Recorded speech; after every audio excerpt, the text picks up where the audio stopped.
Okay, everybody.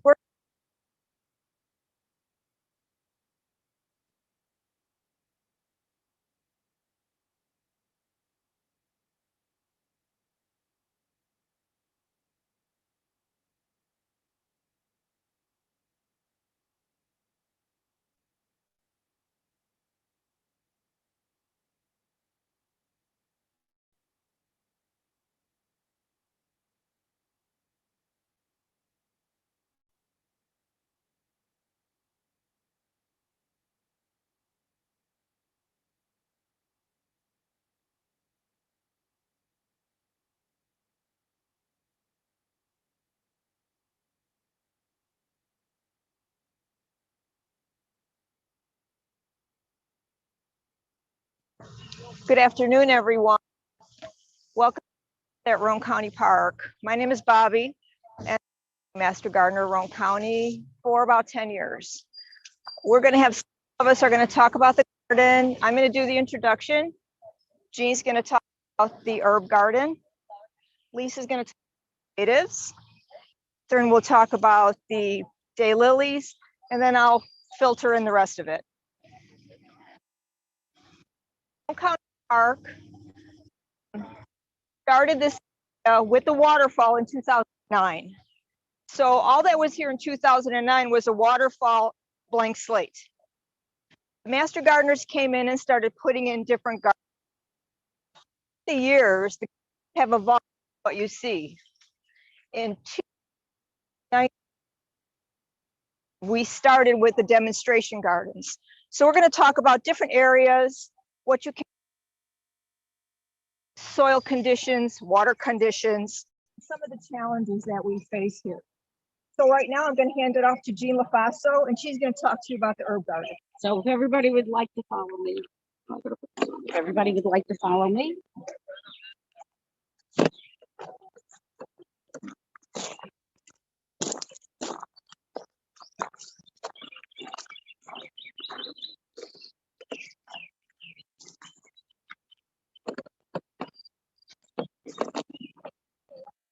Okay, this is our herb.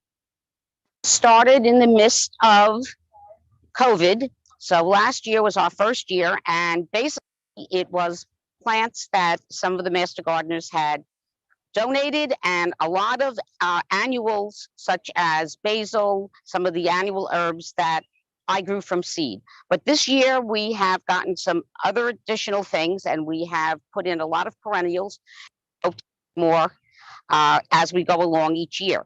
Okay, I'm going to point out just a few odd things. If anyone doesn't know, this is parsley. Parsley biennial. So we are used to taking parsley and cutting it and using it in our food dishes. However, parsley will flower and go to seed in its second year. One of the nice things about doing this is the fact that it is a host plant for some of the butterflies. Okay, so we decided to, when we saw it was going to flower, we decided that we would leave it this year, see what happened. Hopefully, this not the flower, but the seeds will dry, and we will get additional plants just from the seeds falling. Okay, some of the newer plants that we have, Antonilla. This is called cotton lavender. But it is a completely different plant. It is used sparingly in broths, stews, and you can also the oils medicinally. Okay, a lot are herbs you can make tea. We have, which you can see why it's so big, even though I proved it last week, because of the mint family. We have several different basil, licorice basil. We have blue spice basil, and basil. The leaves can be harvested and make teas. And that is lemongrass this year, but by summer it will not the winter. However, you can do two things with grass that I know of. One, you use the white fleshy roots and you chop it up, and you use that in Asian cooking, and especially just the long leaves, you wrap them around, make a wreath, let it dry. This will give you lemongrass. You steep it for 10 minutes and very, very, very healthy. Okay. One of the other plants annual is borage. Now, there's an old wives' tale regarding borage. I have used it. It could just be coincidental. It seems to work. Supposedly, if you grow borage with or near your tomato plants, you will not have hornworms. Now, so it has, as I said, it could just be a coincidence, but that is what it's known for. But and it gets beautiful, beautiful, beautiful flowers. There is also a white version, which we have had really difficulty getting this year. Seeds are at a premium. People want to grow their own vegetables, and so I'm besides growing this one, we can also have some white one. So put some additional storage along the side here. I planted some seed here. Another very interesting plant is, I don't know if you can see this flower there. That is called lemon mint. And that's really not the mint family, even though it's called lemon mint. It is actually part of the bee balm family. So that is a new herb that we've put in. He's also put in this year. We have comfrey, which, like aloe, very good for if you have any kind of problems, scratches or whatever. The leaves of the comfrey will act like aloe. And one of the other ones I to see was bee balm itself. Bee balm is used for soothing irritation of stomachs, and any other kind of irritation. It's supposed to be very good. The leaves are supposed to be very good for that. Most of these herbs can also, I would personally look up, only because, as I said, with the Santanilla, they tell you that it has quite a strong flavor. So if you plan to use it in cooking, use it sparingly. Okay. Some of the other herbs I think you're pretty familiar with: rosemary, oregano. We have thyme. We have chamomile, German types of chamomile. There's Roman chamomile and there's German chamomile. This is German chamomile. German chamomile gives you better flowers. It also will make like a better tea. However, it also is an annual. Okay, you'd be very lucky if it tends to come back. Anyone have a question that they would like to ask? Yes. You talked about the lemon being part of the mint family. Does Yes. it have a problem with? Yes. Yes, it How do you does. control it? Well, I just keep cutting it down, but I have a funny feeling we're going to probably pull that up at the end of the year and maybe sink a pot and put it in a pot. I do all my mints at home in pots, and I at home I have one of those round urban things where you put the all the, like a strawberry pot. The lemon, this has taken over the whole pot. So my plan is to dig that out, hopefully get all the roots, and we'll regrow it next year by sinking a pot. Because I know we've had a lot of rain, but I really gave that a good haircut, and you can see where it is in like 7 days. Okay. Anything else? Okay. Well, we're going to hand you over to Bobby, back over there.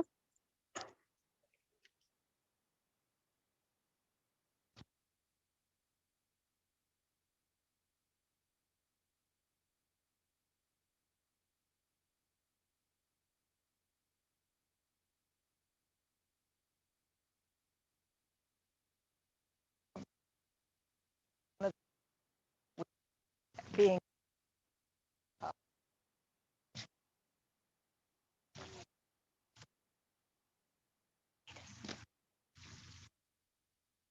the tripod. Wait for the.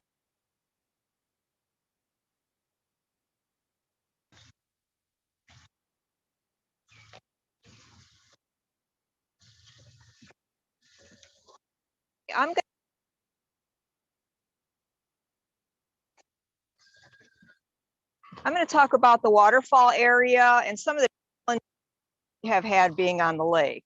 Okay. in the waterfall. This year they put a new pump, new hose because the water draining out. And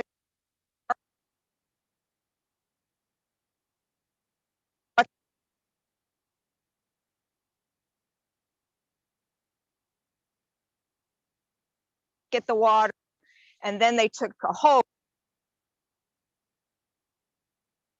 Water pressure generate. Watering has become a big challenge. Plus, the garden has gotten much bigger than it was in 2009.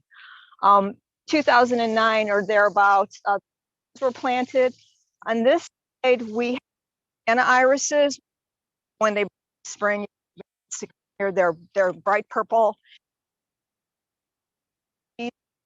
Root irises, wet feet.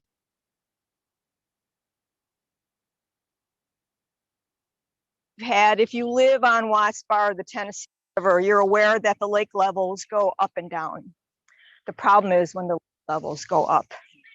In the spring, if we have a tremendous amount of rainfall, this is underwater. Oh. We have had water, up to, see where those daylilies are? We water that has totally underwater.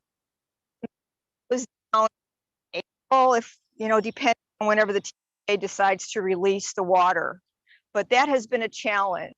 Since I have been with the Roane County Master Gardeners for 5 years, actually, this is the first spring, knock on wood, we have not the first time. So what we did, because when the lake seeds, you get a lot of muck and mud, and it's really stinky. So we put right down what you're standing on, because planting anything substantial is not going to work. And then last year we planted these berries.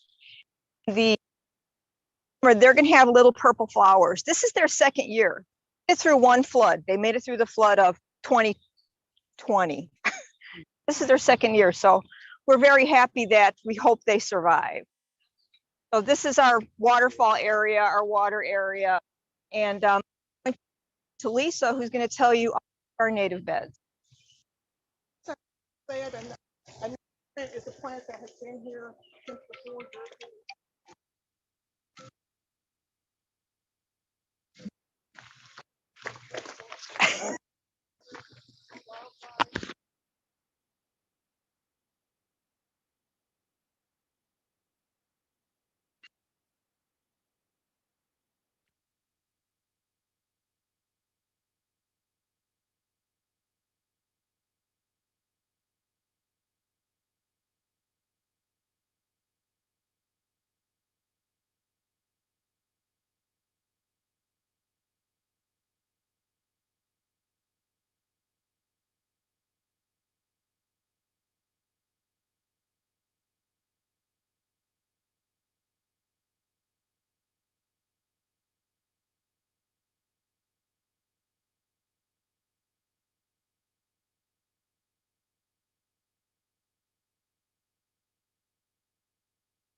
Lisa.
On that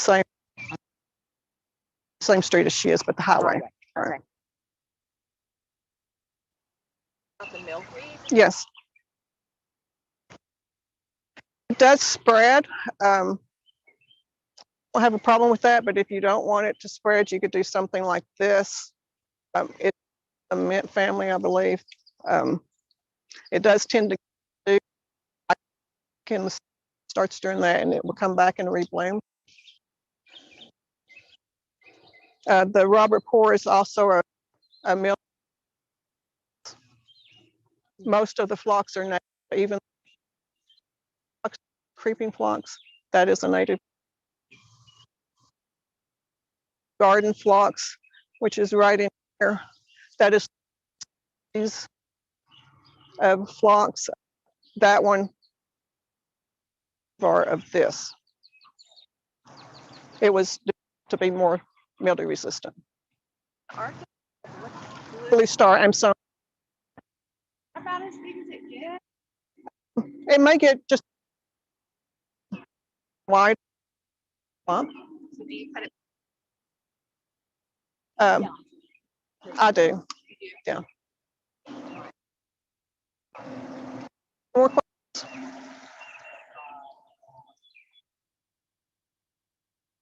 Turn it over to Catherine in the daylily garden. Thank you.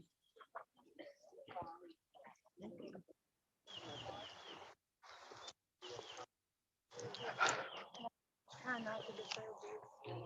So I just unplug it from here.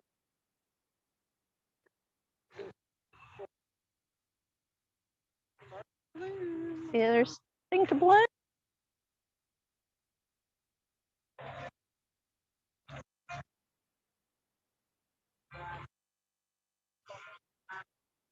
Six. Don't make it worse than it is. Yeah. Well, good steamy morning, everyone. Can everyone hear me? I assume means yes, or nothing means yes. First question to you all. Are daylilies true lilies? The answer is no, they are not. They have lily in the name, but they are not true lilies. Do you know the difference? All right, I will do a little demo. This is a true lily. Its blooms are at the top. Its leaves come off of the bloom stalk, a bulb that has scales. So Asiatic lilies are true lilies. Daylilies, however, are very different. They have grass-like foliage. They send up multiple bloom stalks.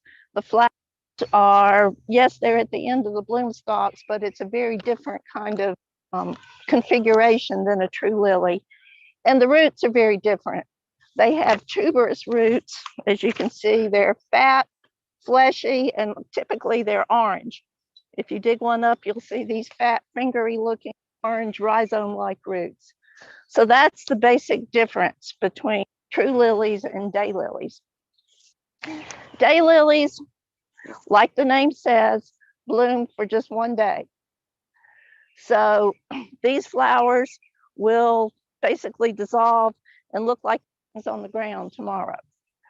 So when you're looking at a daylily, what you want to pay attention to is how many blooms it has, so you'll know how long it's going to bloom. Daylilies have been hybridized. They are very easy to hybridize because you can cross-pollinate and crossbreed for different features. For example, strawberry candy has a very strong eye zone. Siloam Double Classic is a double flower, as this one does. Lullaby Baby is the beautiful cream, gorgeous flower. The other one in the back is Mountain Violet, and it's lovely purple. So you can see that daylilies come in all different colors except blue. There is a blue is you know the holy grail of hybridizers. They all are trying to achieve a blue flower, but no one has truly succeeded in doing that yet. Daylilies have been bred to breed at different times of the year. They primarily breed or bloom in June and July, but the bloom period has been extended into May and all the way. So you'll have very early blooming daylilies, you'll have very late blooming daylilies, and everything in the middle. That's what some blooming now, they are the early ones, and some going to bloom later. It's a fascinating world. There is so much variety. There are spiders, there are doubles, there are eyes, there are daylilies with teeth around the edges. They're so very ruffled. It can just grab ever come back out. This has been designed just to give you an idea of the variety of daylilies that are available on the market. They grow. They are trouble-free. They will grow in harsh conditions, but they will certainly do better if you take care of them, give them adequate water, give them adequate sunlight, mulch around them to keep the weeds out, but for a sturdy, hardier plant. Questions?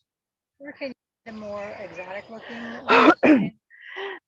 There are numerous daylily companies online. If you just start looking, you'll find them. There's a local one up in Corryton, Tennessee called Oaks Daylilies, and they actually have a daylily festival that is the weekend of the 26th. And you can go and tour their daylily fields and buy daylilies on the spot. That's this month? This month. It's the week, I may not have the date exactly right, but it's Friday and Saturday around the 26th. They let you dig up some daylilies. They will dig for you. They don't let you dig, but they will dig for you. How do you tell about rebloomers? Are there some that'll bloom and then don't they have some that rebloom? There are some that are marketed as rebloomers. The most well-known is Stella Doro, and that's the little old yellow one that you see. There's some right over there, and you see them in all the municipal plantings, and they do a fairly good job of reblooming. Hybridizers have started declaring, in my opinion, declaring that a daylily is a rebloomer if it blooms, again in August. It won't be nearly as prolific as this. So to me, it's a little misleading to call things rebloomers, but there are daylilies that will bloom off and on later on in the season. Does it help any to deadhead these? There's a lot of controversy about that. They look better if you deadhead them. There are people who think that if you deadhead them, then it directs the energy into the oncoming blooms rather than into making seeds on the old ones. So you would take the whole stalk? No. You take,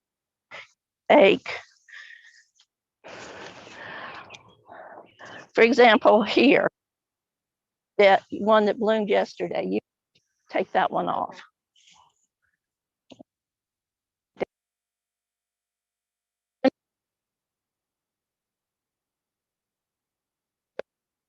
When you do that. Questions? What is this tall orange? Orange ones that you see around the perimeter garden are we often think of as native daylilies. They're the wild ditch lilies. They are not natives. They were brought here just like Queen Anne's and escaped from gardens back in colonial times. But they are quite prolific. They make great cover. You can let them grow. You notice we've kept them out of the daylily bed proper. And I've been noticing these that are well cared for, they seem to be extra tall and extra dense. So I think that's a good statement a little TLC does for your daylilies. So when's the best time to, like, if you find one, dig it up and put it in your garden? When you have time to do it.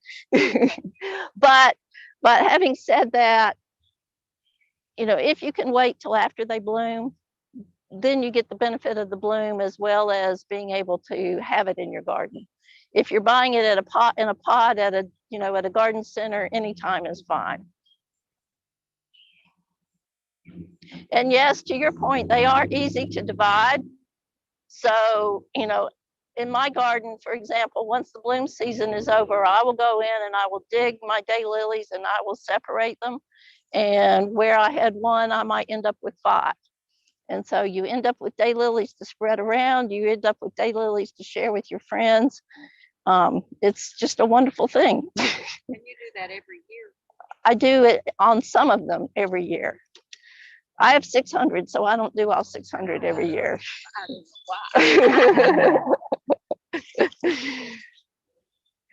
Does it help them to stay healthy if you divide them? Over time, they will bulk up to the point where they're crowded and they will not bloom as well. So there comes a point where you divide them, thin them out just to increase them. These are great questions. I can't think of everything to tell you, so I appreciate the questions.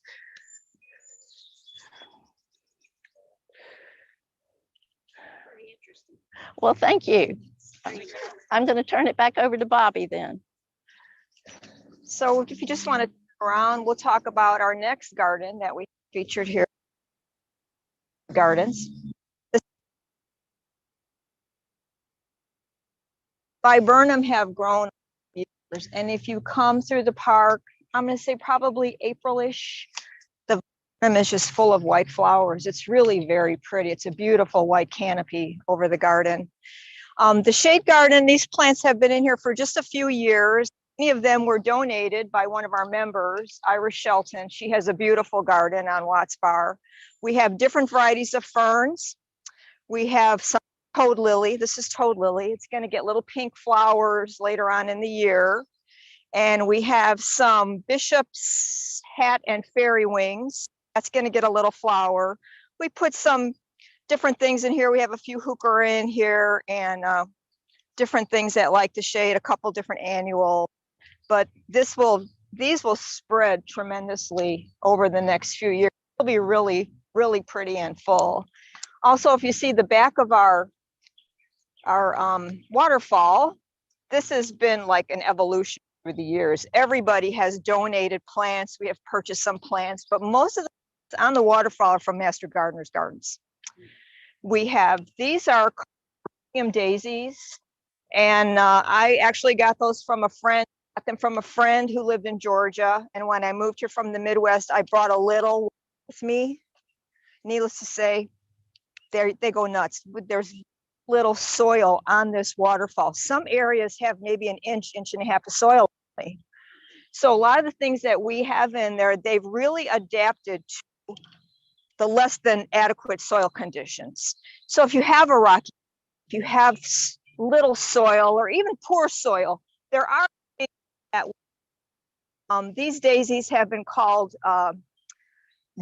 daisies by people, but you know, it all depends. They flower, they're beautiful. They're going to have peachy flowers on them in the fall, and they'll just cover the whole waterfall. We also have some flowers, and on the top we have different varieties of succulents that have been coming back every year. Some of them have little tiny flowers. And then what we do is we just add annuals to give us some color. We have some purple heart on the waterfall that's starting to grow. You see those little pink flowers, those are evening primrose. Have been spreading. I was really surprised when we put a few of them in, actually spreading in inches of soil. It's amazing how the flowers adapt to the conditions that we have. So we're going to go around this way to our wet area.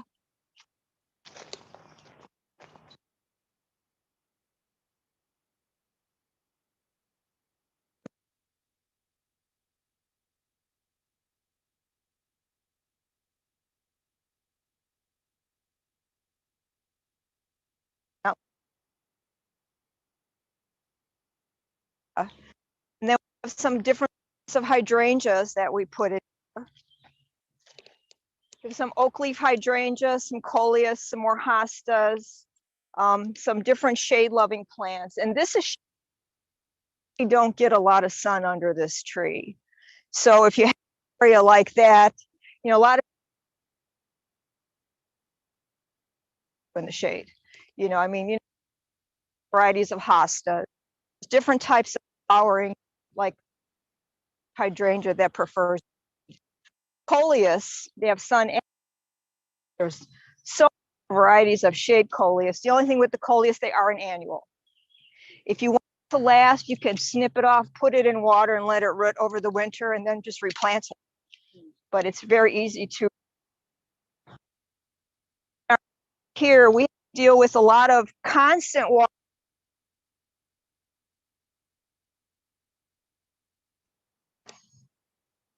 That's always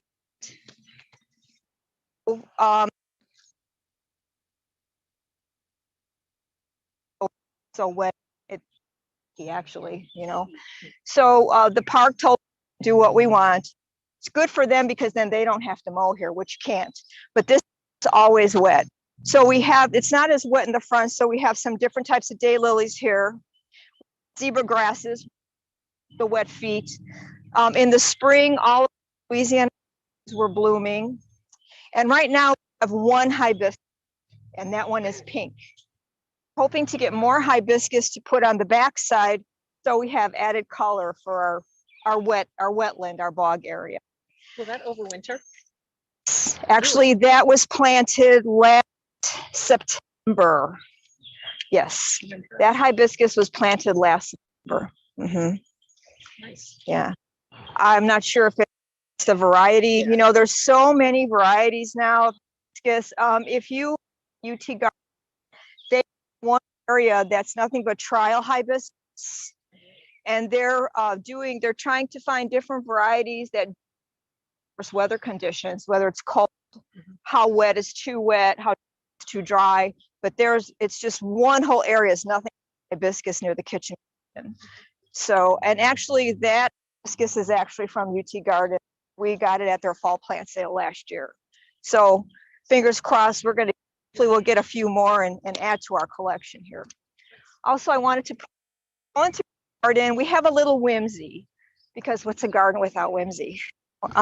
Actually, it's pretty much a reflection of a lot of our personalities. You know, a lot of us like whimsy. I like to call it tchotchkes. You know, whatever you call it, it makes you feel good. It makes you happy, and it adds interest besides plants. There's always something to do. This is the second year for our garden goddess. Our plan is for her to be a entity.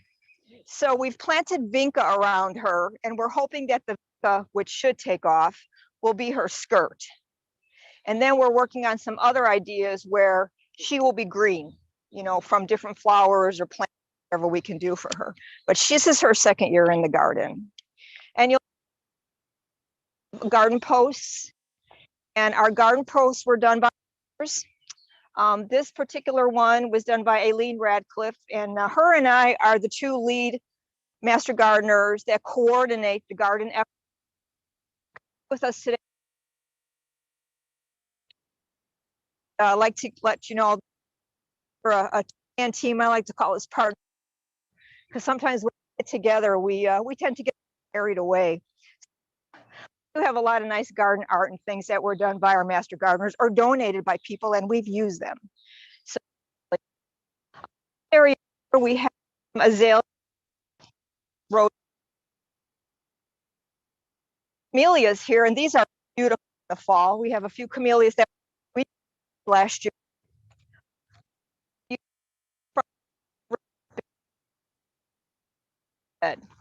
Just finished this earlier this year, and we haven't really decided what we're going to do with it. Right now, it's kind of a box of crayons. There's lots of annuals planted here. One of our master gardeners, Russ, grew some perennials for us. He grew some soapwort. We have some rock crests, and those will bloom in the spring, and they'll cascade over the rocks. So if you have an area where soil's not great and you don't of picks, you can do different types of raised beds. So this bed gets most, in fact, so plants 6 hours of sunlight. We do quite well. Our little bicycle was donated by a friend of the garden. We just painted, stuck some, but you know, so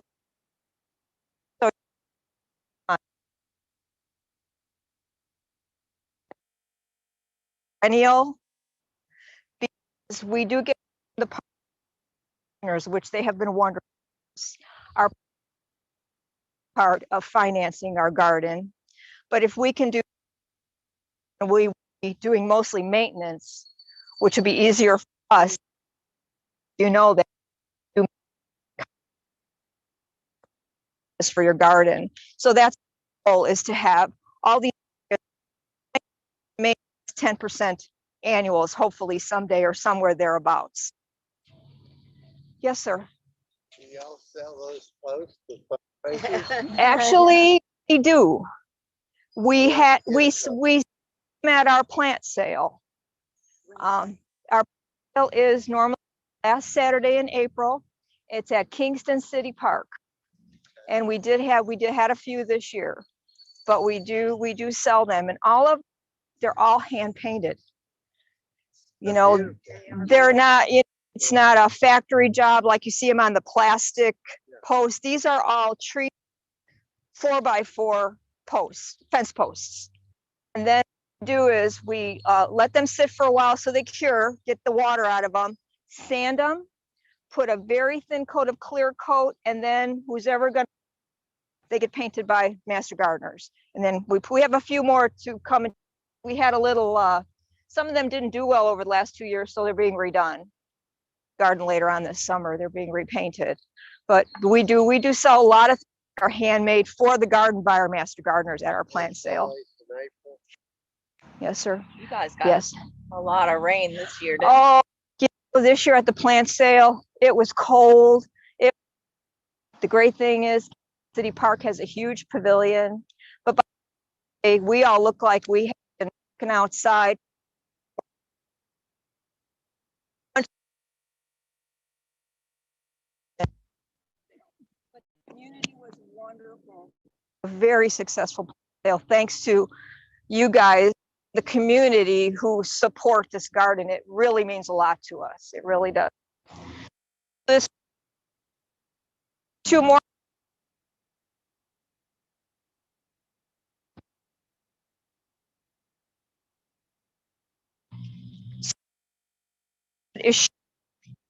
I mean, you can't get away. Coral bells, or called heuchera, those were planted last year. Now,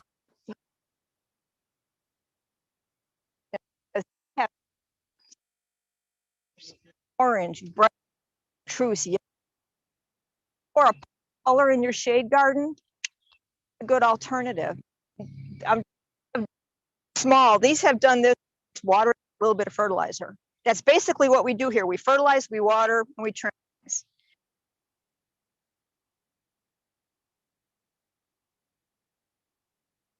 Flowers, knockout roses. Our flowers will be purple. Roses are yellow. Pugster butterfly bush, the smaller variety, huge. They compact for the small garden. And pugsters come in many different colors. Purple.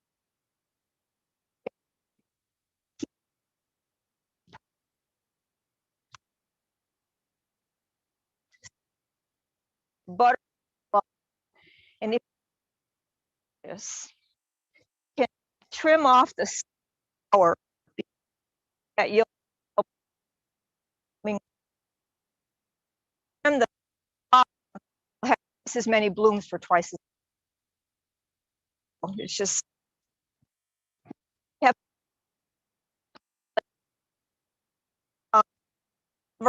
is not like the second year they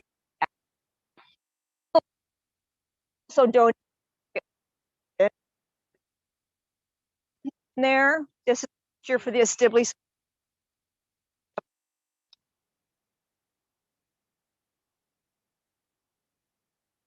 ballot. If you switch raised bed we have here,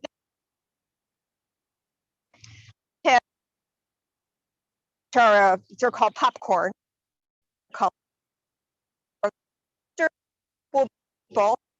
We have some St. John's wort on the end, and I have that. These are our Lenten roses, and back this is called this. I don't know if you've ever seen a canthus. A canthus is a shade-loving plant, and it will have a tall stalk with a flower. This is our second year on the acanthus, so I'm not sure it's going to flower. But I like the leaf structure because it's a really nice variegated green and white structure, and it adds interest. You know, our goal is only to demonstrate the different types of beds you put in your garden. Also some variety of plants that maybe you're going to see at box stores when you go shopping. You know, you might have to see it at a center or, you know, a different type of place. But that's one of my things in the garden is the acanthus.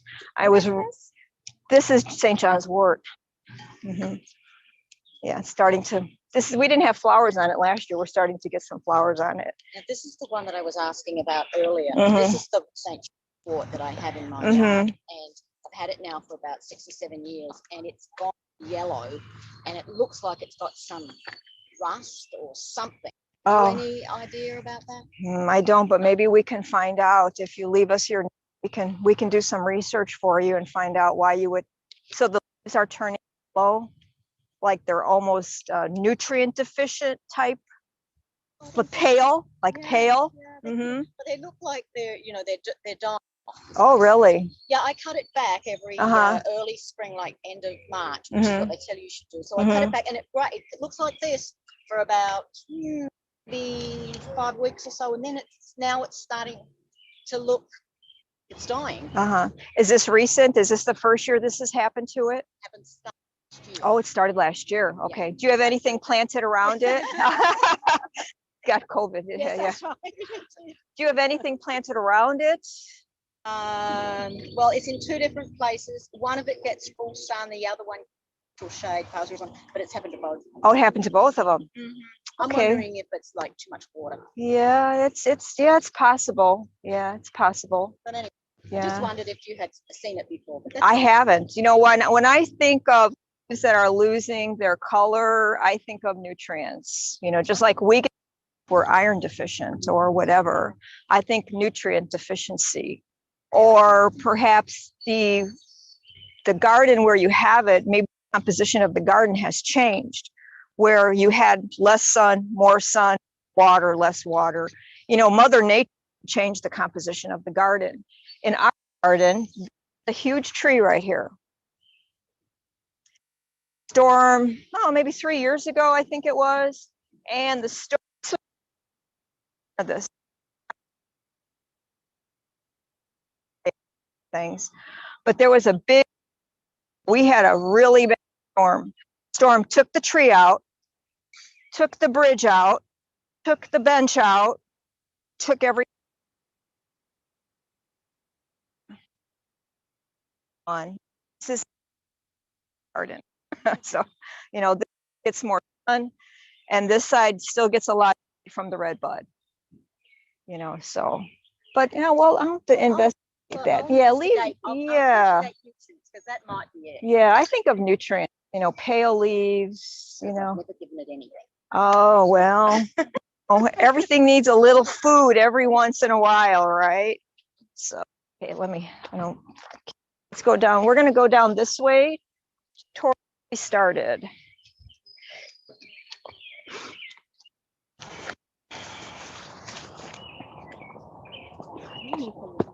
Don't fall down.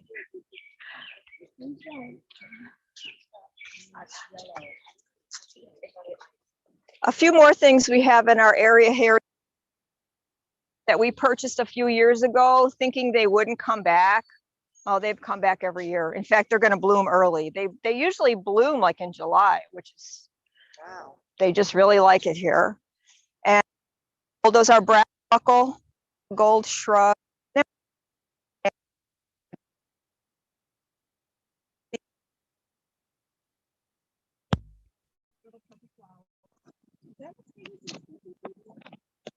I'm sorry. No, bigger. Okay. Yeah, they'll be bigger. Our plan was to have bright color. They were really tiny when we bought them, so they've probably doubled in size. I think they've been in here about 2.5 years. So the buckle, they should get, I would say, 3 feet, possibly. Yeah. So, you know, so we'll have, and they are evergreen. They stay green all year round. So if you're looking for something bright that's not going to lose all its leaves in the fall, might be a good choice, or one of many that you could choose for your garden. Because a lot of the plants that we have, they're not evergreen. You know, once it gets cold, they die off. They die off at different times, depending on the weather and the variety. But, you know, like a lot of places in winter, sometimes it looks kind of sad, you know, but the goal is to increase what we do here and make it seasonal changes, you know, for the garden, because people walk here all year round. So it's really nice for the community. Okay. So we have types of plants are here for different types. We have lots of black-eyed Susans to the walkway. And it's been the daylilies and the Nandina. Similar plants, pyrethrum daisies. We have another, I believe, ferns, and this area is really wet. So this is a work in progress. We've got most annuals here because once we're not sure when we're going to flood or how bad it's going to flood. So we try to keep it simple in this area. Here's another one of our garden posts. This post was made by one of our members, and ours is an artist, and she's lived in Roane County her whole life. She taught school at the college. So very beautiful. My aunt does everything herself. She's very talented. Well, I hope you enjoy Roane County Park. It's definitely a labor of love by the Master Gardeners, Roane County. We nurture it, we take care of it, we maintain it. You know, we're doing little things, and we're all so grateful that the community has we have done here, and we couldn't have done it without the support of the community, the park, and the county. They've really supported 100%. Thank you, and if you have any questions, we'd be happy to answer them now, or you can see us on Facebook. We'll be happy to answer your questions then, but we hope you see future luncheon and at our annual plant sale coming.